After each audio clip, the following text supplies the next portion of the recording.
자, 여러분 안녕하십니까? 김석입니다. 자, 이번 시간에는 이제 패러그래프 11번 주제가 되겠습니다.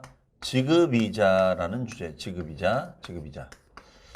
우리 지급이자라는 것은 말 그대로 차입금에 대한 이자를 말하죠. 차입금 아시죠? 차입금. 물론 이제 차입금은 이제 단기 차입금도 있고 장기 차입금도 있습니다만, 그러면 이 차입금이라는 용도가 뭘까요?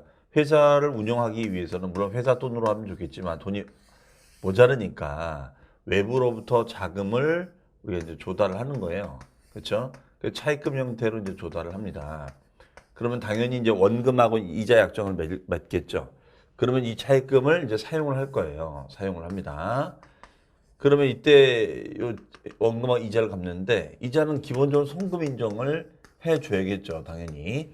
근데 문제는 이 차입금을 들여다가 회사의 업무와 관련돼서 우리가 운용이 되면 좋지만 만약에 업무와 관련 없이 우리가 운용이 된다면 이거는 송금 비용으로 인정해 줄 수가 없다. 이런 얘기입니다. 업무와 관련해서 처리가 된다면 이거는 송금 인정이 되지만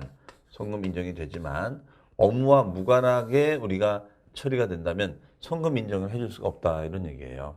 그래서 이런 자금의 운용 자금에 대한 우리가 요 이자가 업무와 관련돼서 나가는 이자냐, 업무와 무관해서 나가는 이자냐로 둘로 나누겠다. 이런 측면이 되겠어요. 해석이요. 자, 그러면 거기서 보시면 표 3-5입니다. 표 3-5예요. 표 3-5. 3-5를 보면은 거기에 그 차입금의 원천과 용도에 따른 지급이자 송금 처리가 있죠. 그럼 운영자금이자 이렇게 운영자금을 쓰는 이자는 송금 인정이 되지만 그 외적인 목적 채권자 이자를 갚는데 채권자가 누군지 모르겠어요. 채권자가 불곰이래요. 채권자가 불곰이면 뭐합니까? 불곰이 누군지 알아야죠. 근데 그냥 그 업계에서 유명한 뭐 불곰이라는 거야. 근데 이걸 왜 알고 싶냐면 채권자에게 원금하고 이자를 갚으면은 이 채권자 입장에서는 어떻게 돼? 이자 소득이 되는 거잖아. 이자 소득. 그러면 당연히 이자 소득에 대해서 원천 징수를 해야겠죠. 원천 징수를 해야죠, 당연히. 이거에 대해서 원천 징수 해야 될 거 아닙니까? 그렇죠? 그렇기 때문에 이 경우에 대해서는 우리가 이걸 하고 싶은데 누군지 모르니까 이걸 못 하잖아요. 그럼 책임을 묻겠다는 것입니다. 그래서 송금 불산임을 하고 그다음에 2번 수취인이 분명하지 않은 채권 증권이자 그다음에 건설자금이자라는 말이 있는데 이건 말 그대로 건설자금에 소요되는 대출이자를 말합니다. 건설자금에 소요되는 대출이자예요. 예를 들어서 만약에 이런 다리가 이렇게 있어요. 다리가 있는데 다리를 건설하는 거예요. 다리를. 그러면 요 다리를 건설하고 또 한점에다 요 다리를 건설하고 그렇죠? 이런 식으로 갑니다. 자, 이게 이제 건설자금 이자예요. 그러면 이 건설자금 이자에 대해서는 우리가 어떻게 해석을 하고 있느냐? 요거는 우리 회계적으로 따지면 자본적 지출액으로 봐요. 자본적 지출액. 우리 회계 시간에 여러분들 자본적 지출액이 뭔지 배우셨죠? 그러면 이 자본적 지출액으로 보면 이 자본적 지출액은 뭘로 본다는 거냐? 자산의 원가로 본다 이런 얘기예요. 자산의 원가. 네. 그런 다음에 나중에 내용연수에 걸쳐서 감가상각을 해 나가는 거예요. 감가상각을 해 나가는 겁니다. 자, 이해하시겠죠? 자, 이게 바로 이제 건설자금 이자가 되겠습니다. 이게 바로 건설자금 이자. 그런데 이 자본적 지출액으로 나갈 비용을 멋모르고 수익적 지출액으로 처리한 거예요. 수익적 지출액으로. 멋모르고 수익적 지출액으로 처리한 겁니다. 그럼 이건 이제 비용 처리한 거죠. 비용 처리. 그렇죠? 비용 처리한 거예요. 그럼 자산의 원가로 잡을 것을 비용으로 처리했다면 비용의 과대 계상이 되겠죠. 비용의 과대. 그럼 비용의 과대 계상이 되는 거니까 얘는 뭐가 되겠어요? 송금 불산입 조정이 되겠죠. 송금 불산입. 자, 이해하시겠죠? 자, 이런 걸 말하는 겁니다. 자산의 원가로 잡힐 것을 비용으로 처리가 됐다면 비용의 과대가 되는 거니까 얘는 송금 불산입이 되겠다. 이렇게 해석하시면 되겠어요. 그래서 건설자금이자는 인정이 안 되고 그다음 4번 업무무관 가지급금, 비업무용 부동산 등의 보유와 관련된 지급이자. 그러면 이 사용을 업무와 무관하게 쓰는 거죠. 그렇죠? 자, 이런 것들은 송금불사님 하겠다 이런 얘기입니다. 그럼 오른쪽에 이 신안에 보시면 갑회사 예시 위에 보면 채권자 불명 경우가 있죠. 보니까 동그라미 1번 채권자 주소지 성명이 확인이 안 되는 거예요. 아니면 2번 채권자의 능력이나 자산 상태로 봐서 금전을 대여한 것으로 인정할 수 없는 차입금이라는 것입니다. 3번 채권자와의 금전 거래 사실, 거래 내용이 불분명해요. 그렇죠? 이랬을 때.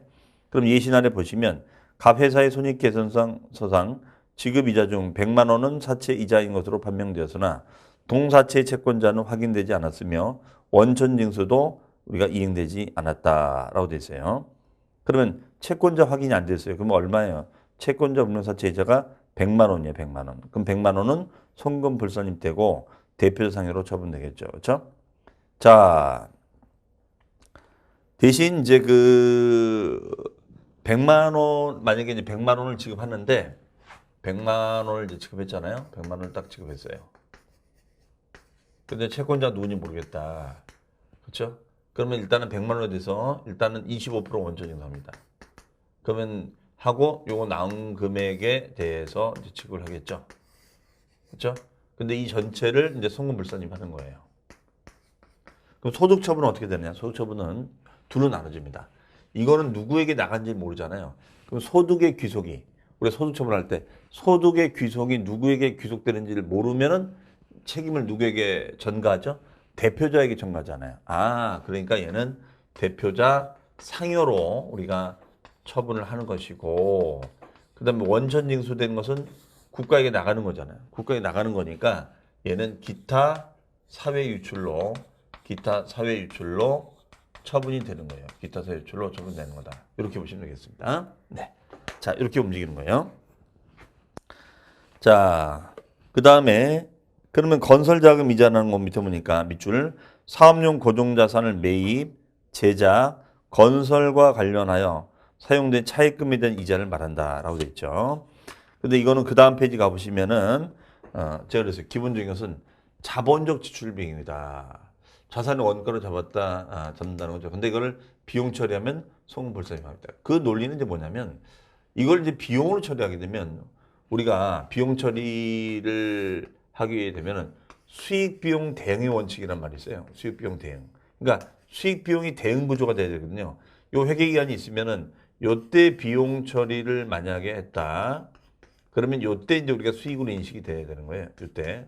그래서 우리가 대응이 돼야 되는 거죠. 이것이 대응이 되는, 매칭이 돼야 되는 겁니다. 요때 우리가 비용이 되면 요때 수익이 되는 거니까 서로 매칭 구조가 돼야 돼요. 매칭 구조가. 근데 이걸 비용 처리하는데 문제는 이 다리를 지었다고 해서 지금 이게 수익이 나는 게 아니잖아요. 완공이 된 게 아니잖아요. 그러니까 이걸 수익으로 인식을 할 수가 없는 거야. 그럼 수익 비용 대응 구조가 무너져 버리거든요. 그래서 일단은 자본적 지출로 처리를 했다가 나중에 이제 완공이 되면 이제 매출이 일어나겠죠. 그러면 그때 이거를 감가상각해서 비용을 떨어나면 수익 비용 대응이 딱 들어맞을 거 아닙니까? 그렇죠? 자, 이런 식의 원리거든요, 이게. 그래서 이제 이런 개념이 필요한 겁니다. 그러면 거기 보시면 자산 중에는 건물처럼 감가상각이 되는 자산은 건설 중일 때는 단기간에는 건설자금 이자 계상 기록액을 손금불산입을 한다. 예, 자산의 원가로 잡을 것을 비용 처리했으니까 비용의 과대계상 송금불산입이 되는 거죠. 그러면 자산으로 잡을 걸 비용으로 잡았으니까 자산이 그만큼 과소계상이 되는 거잖아요. 그럼 자산이 과소계상이 되면 자본도 과소계상이 되는 거죠. 자본도 과소계상이 되는 겁니다. 그럼 자본의 과소가 되는 거니까 늘려주는 처분을 내려야죠. 늘려주는 처분을 우리는 뭐라고 한다? 유보처분이다. 이렇게 얘기를 하는 것입니다. 유보. 네. 그 다음에 건설이 완료가 됐을 때는 건설자금 이자 기록액을 즉시상각 의제로 보아 감가상각할지 말지 시분 계산을 따져보자. 그렇죠? 그 다음에 토지 비상각 자산은 단기는 건설자금 이자 계상액을 우리가 송금불산입한다. 유보로 간다. 이거죠. 유보. 네. 요거는 건설자금 이자 계상액을 송금불산입하자. 유보로 가자. 네. 이것도 마찬가지입니다. 그럼 즉시상각 의제는 그거는 나중에 감가상각 시간에 할 거니까 그렇게만 체크를 하시면 되겠습니다. 자, 입법 취지만 이해해 주시면 되겠어요. 자, 그러면 여기서 이제 아까 지급이자가 있었는데 채권자 불분명 사채이자, 그 다음에가 수취인 불명 사채이자, 세 번째가 건설자금이자, 네 번째가 업무 무관, 전혀 회사의 업무와 무관한, 그렇죠? 업무와 관련도 없는 뭐 차를 한다거나 뭐 배를 유투를 한다거나 이런 건 규제하겠다는 거예요. 자, 근데 우리가 송금불산입을 할 때 접대비, 앞서 배웠던 접대비나 기부금 같은 경우에도 어떻게 했었죠? 순차로 조정했었죠. 순차로, 이렇게 순차로. 그렇죠? 순차 조정을 했었어요. 순차로, 이렇게 순차로. 그러니까 이것도 마찬가지다 이거예요. 이것도 순차 조정을 해주자 이런 얘기입니다. 그래서 얘가 1순위, 그 다음에 2순위, 그 다음에 3순위, 그 다음에 4순위로 가요. 그래서 채권자 분명히 1순위, 수령자 분명히 2순위, 건설자금이자가 3순위, 업무무관이 4순위로 가는 겁니다. 이해하시겠죠? 이런 순서로 간다는 거 여러분들 기억을 하시면 되겠습니다. 1순위가 채권자 분명, 2순위가 수령자 분명, 3순위가 건설자금이자, 4순위가 업무무관이자 이렇게 되겠습니다. 그래서 얘는 채권자, 수령자 이 순서 기억을 해주시기 바랍니다. 자, 그러면 이제 됐고요. 그래서 채수 건업 암기해 주세요. 네. 자, 그러면은 쭉 넘어가셔서 우리 맨 뒤에 가보시면은 그 정리 문제가 있어요. 정리 문제 378페이지가 정리 문제가 있습니다. 정리 문제. 그 정리 문제 가지고 한번 또 복습을 해보도록 하겠습니다. 자, 그러면 그 정리 문제 1번입니다. 다 풀진 않고 그중에 몇 문제만 풀어보겠습니다. 1번. 다음 세금과 공과금 중 손금 불산입하여야 하는 항목이 아닌 것은 이라고 되어 있는데, 우리가 세금과 공과금은 기본적으로 송금 인정을 해주잖아요. 송금 인정을 해주는데 대부분은 송금 인정을 해줘요. 대부분은 송금 산입 인정을 해줍니다. 송금 산입 인정을 해주는데 일부 항목에 대해서는 송금 불산입을 하겠다는 거예요. 송금 불산입을 하겠습니다. 요거예요. 그러면 그 중에서 보시면은 세금과 공과금 중 주민세, 균등분 주민세 송금 인정해 주고요. 그 다음에 그 세금과 공과금, 지방소득세 요건 인정이 안 돼요. 우리가 이거는 이거 했었죠. 법인세, 차감전 순이익에서 이 논리는 뭐냐면 법인세 비용입니다. 이 법인세 비용에 지방소득세가 들어가거든요. 그럼 이걸 빼고 나면 이게 당기순이익이 돼요. 당기순이익. 거기서 플러스 마이너스 세무 조정하고 나면 이게 이제 각 사업년도 소득 금액이 됩니다. 자, 그러면 여기서 우리가 그 지방소득세는 송금 인정을 해줬다. 그렇죠? 송금 인정을 해준 거예요. 근데 이미 비용 인정을 해준 거예요. 그런데 이걸 또 송금으로 마이너스 잡아줘 버리면 이중공제가 되는 거잖아요. 그런데 이걸 갖다가 만약에 비용 처리했다? 그럼 송금 불산입 하겠다는 것입니다. 그 다음에 범칙금은 내가 뭘 위반한 거니까 안 되는 거고요. 그 다음에 부가치세 매입세액. 자, 우리 부가치세 매입세액은 성격이 뭘로 본다고 그랬죠? 매입세액은 선급금이다. 선급비용이다. 그러면 선급비용은 자산의 성격이잖아요. 선급비용은 자산의 성격이다. 근데 자산의 성격인데 이거를 만약에 비용으로 처리했다면 비용의 과대 계상이죠. 비용의 과대 계상이 되는 거니까 얘는 송금 불산입 조정을 하겠다. 이렇게 얘기가 되겠습니다. 자, 이걸 얘기하는 거예요. 네. 그럼 정답은 1번이 되겠습니다. 그 다음에 4번. 다음은 법인세법상 일정 범위 이내의 금액에 한해서만 손금 산입 되는 항목들이 다 해당되지 않는 것은, 자, 1번의 접대비 일정 한도 내에서 기본금액 수익금액 한도가 있었죠. 3번 지정기부금 이것도 한도가 있었고, 감가상각비도 한도가 있었죠. 정답은 2번 업무무관경비.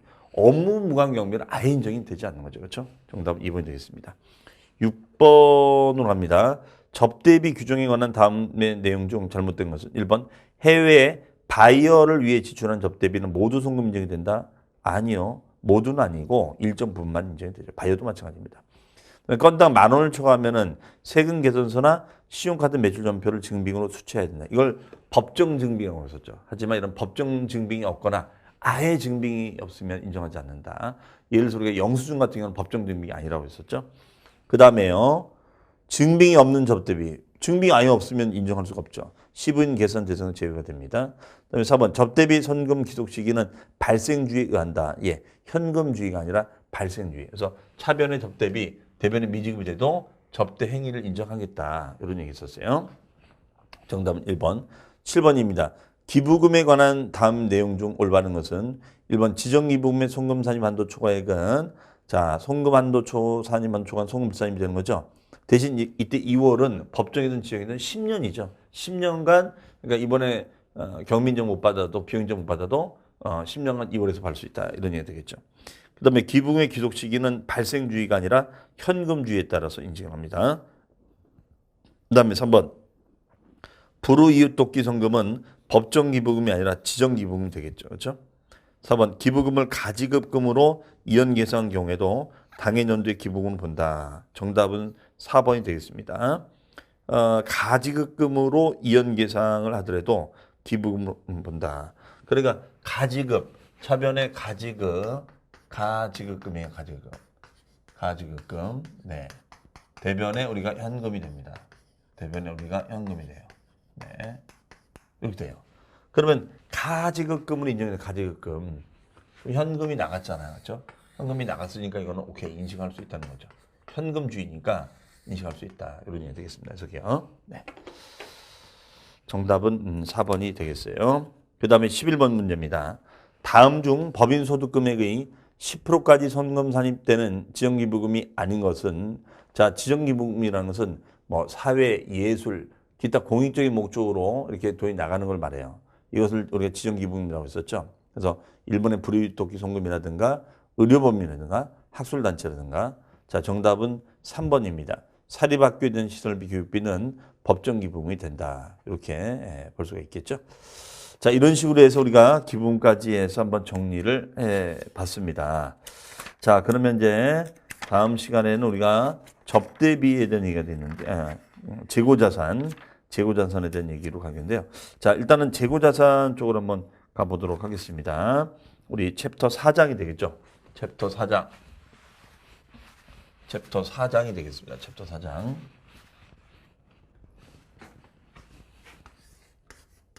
재고자산. 자, 이것도 우리 시험에 아주 자주 출제가 되고 있습니다. 자, 이 재고자산은 우리가 왜 중요하냐. 재고자산과 유가증권이 있죠. 주식이나 채권 같은 유가증권이 있는데 아무래도 유가증권보다는 이게 되게 중요해요. 그러면 이 재고자산은 왜 중요한 거냐?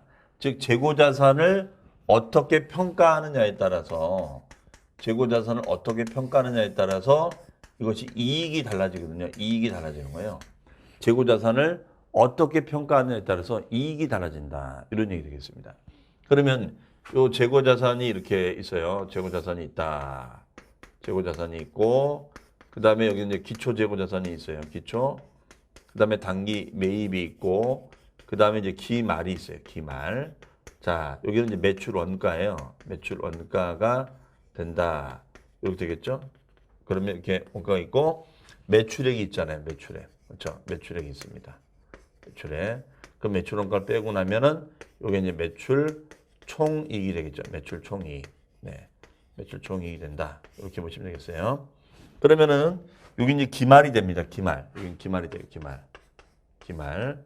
자, 그러면 이 기말 재고 평가가 되게 중요해요. 왜냐면 기말 재고에 따라서 이익이 달라지거든요. 여기 영향을 바로 주는 거죠. 그러면 우리가 여러분들 회계 시간에 배울 때 기말 재고가 커지면 매출원가는 어떻게 돼요? 작아지는 거죠.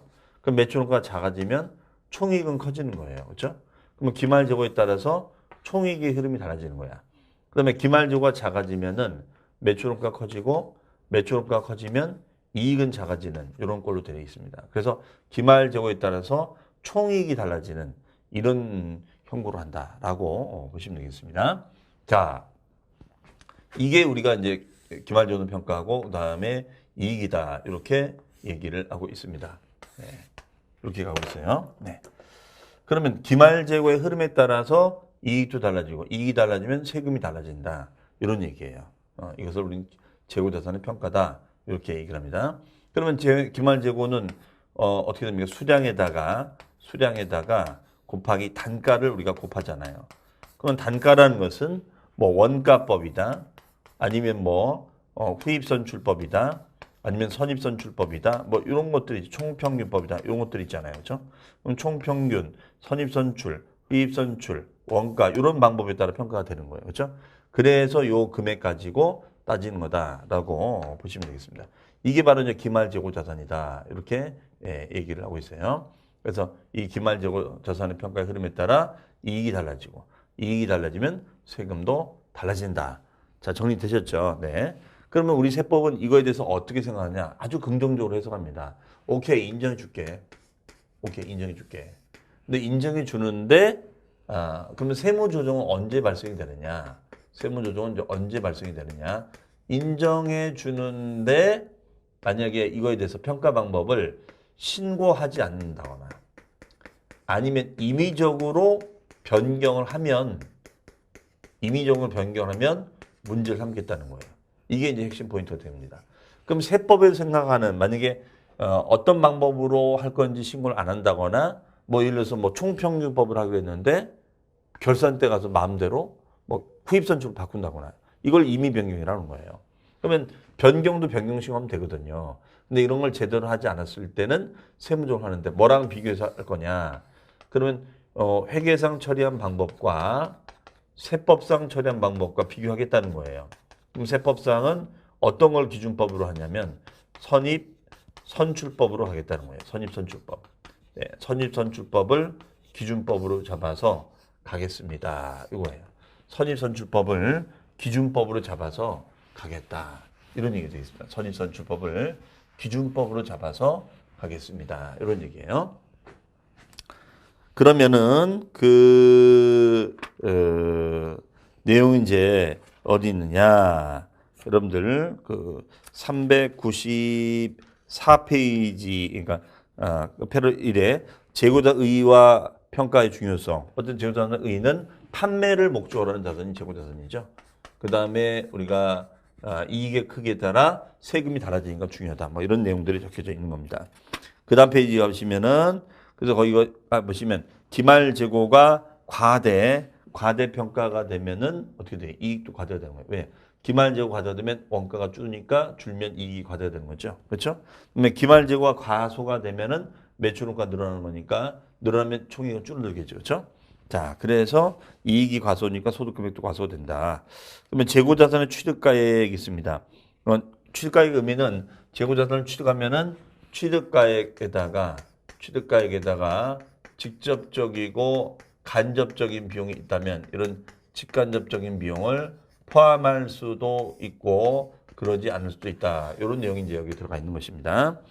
그 다음에 이제 오른쪽에 3번 재고자산 평가의 의의. 저 그림이 이제 바로 제가 그린 거고요.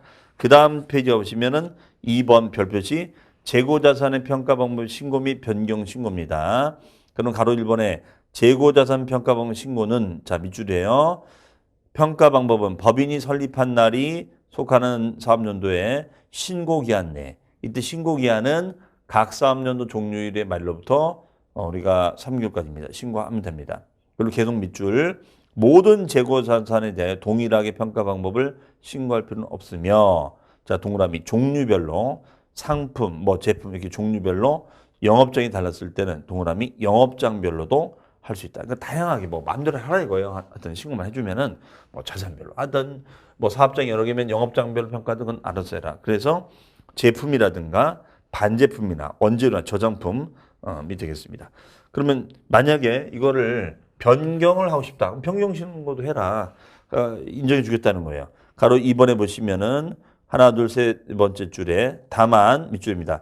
변경하고자 하는 사업연도 종료일 이전 3개월이 되는 날까지 변경 신고를 요구하고 있다. 그러면 변경하고자 하는 사업연도 종료일이 12월 30일이니까 12월 30일이 되니까 요 변경하고자 하는 사업연도 종료일로부터 종료일 이전 3개월 하나, 둘, 셋 이때까지죠. 그렇죠? 그러면 11월, 10월, 9월 말까지 하는 얘기죠. 9월 말까지 이걸 해라. 9월 말까지 변경 신고를 해라는 얘기면 오른쪽에 보시면 평가 방법 요약 별 표시하시고 자 평가 방법을 신고할 때는 신고한 방법대로 평가하는데 무신고가 됐을 때는 선입선출법으로 가고 단 매매 목적용 부동산은 개별법 유가증권은 총평균법으로 갑니다. 그 다음에 신고 방법 이외의 평가했을 때는 선입선출법과 당초 신고한 방법 중 어떤 거 큰 금액으로 평가하자라고 되어 있습니다. 그래서 세무상 의제되는 평가액과 결산선 평가의 차이만큼 입금 산입하고 평가 감이라고 한다.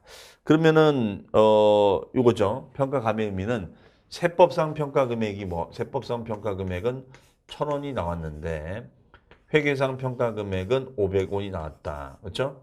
그러면 결론적으로 어떻게 돼요? 회계상 500의 평가 금액은 과소계상이 된 거잖아요. 그렇죠? 과소계상이 됐다. 그러면 세무상 기준은 1,000원인데 회계상 500이 되는 거죠. 그렇죠? 자, 그럼 결론적으로 기말재고가 그만큼 과소평가되면은 이익이 과소가 된 거죠. 그러면 얘는 자산이 기말재고 자산이 과소평가됐으면은 이익도 그만큼 과소가 되는 거잖아요. 그럼 이익이 과소니까 뭘로 잡아줘야 돼? 입금 산입으로 세무조정을 잡아줘야죠. 그렇죠? 자, 이런 얘기 되겠습니다. 그 다음에 재고자는 만약에 평가 손익이 생기면 어떡하냐. 거기 보시면 얘는 이제 원가가 있고 저가가 있잖아요. 만약에 저가, 시가보다 원가보다 하락했을 때는 평가 손익 인정해 주겠다는 거예요. 불가피형으로 가서. 다만 시가가 원가보다 하락해도 시가가 원가보다 하락했다. 그거는 안 된다는 거예요.